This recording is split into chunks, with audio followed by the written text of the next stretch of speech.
For about 30 years in this business, Ron Brown is getting ready to retire.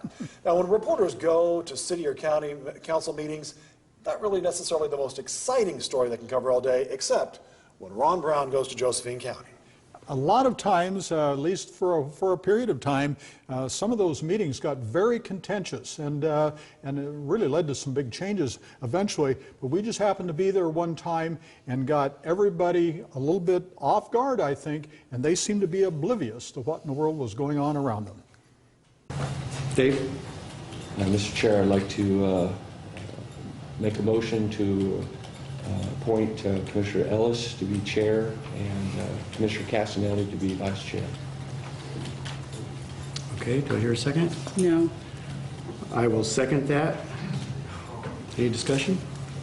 Sandy? Yes, I have a few things to say about this matter. Okay.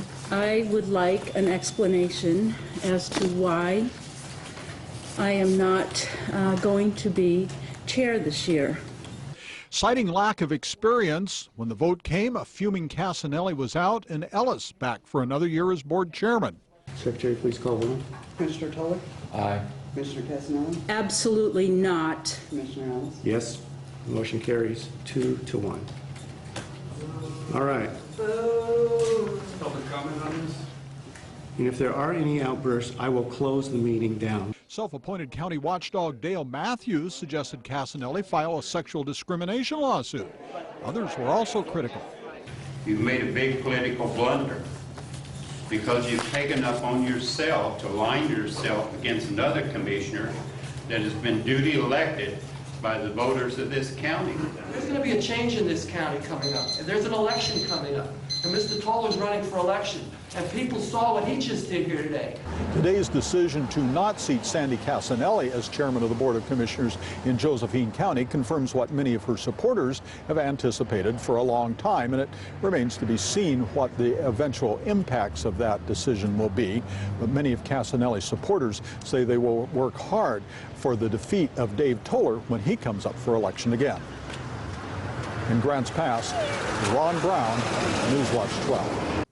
Certainly not your run-of-the-mill meeting.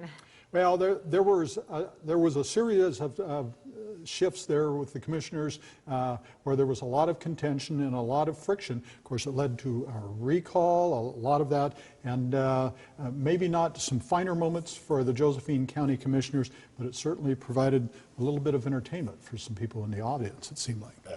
All right, well, thank you, Ron. For more information on Ron Brown's best stories from his past 30 years, head to our website, kdrv.com. Look under the features category for Ron Brown's best, and join us again right here on Newswatch 12 at 6:30 tomorrow night when we take another look at one of Ron's stories